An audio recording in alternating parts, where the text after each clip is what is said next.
All right, now let's talk about rotations. So here we have a right skewed tree, and we want to perform a left rotate on the 10.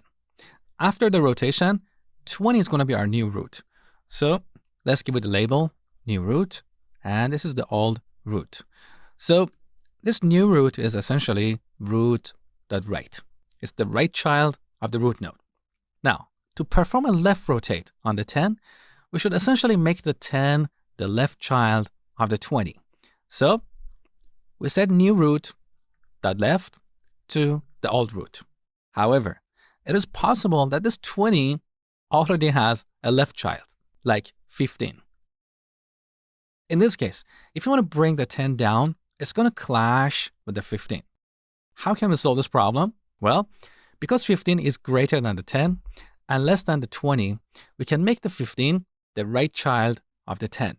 You saw this earlier in the exercises in this section. So if we bring the 10 down, let me delete it from here. 10 is going to come down and 15 is going to be the right child of the 10. Okay. Now, let me revert this back to its original form. So before we bring the 10 down and assign it as the left child of the new root, we should get the existing left child of the new root and assign it as the right child of the old root. So root.right is going to be new root.left.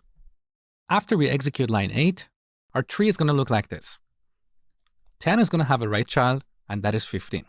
Now, after we execute line 9, we're going to set this subtree as the left child of the new root. So our tree will end up looking like this. This is how we implement a left rotation. Now, doing a right rotation is very similar. I leave it up to you to figure it out as an exercise.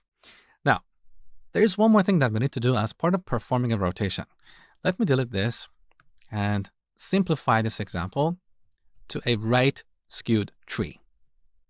After we perform a left rotation on the 10, 10 is going to come down.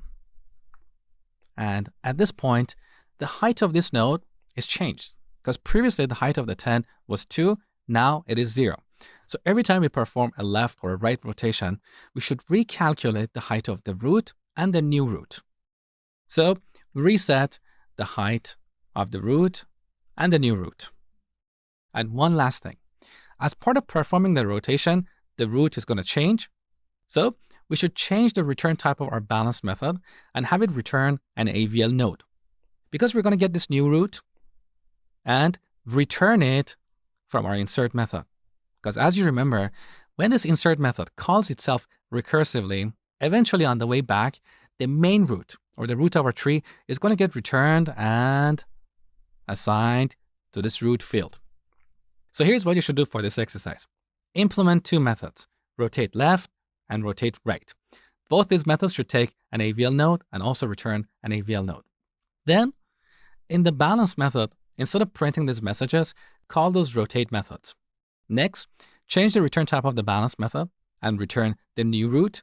And finally, reassign this root argument to the object that is returned from the balance method. So this way we can propagate the new root and return it from our insert method. So I'll spend 15 minutes on this and then come back see my solution.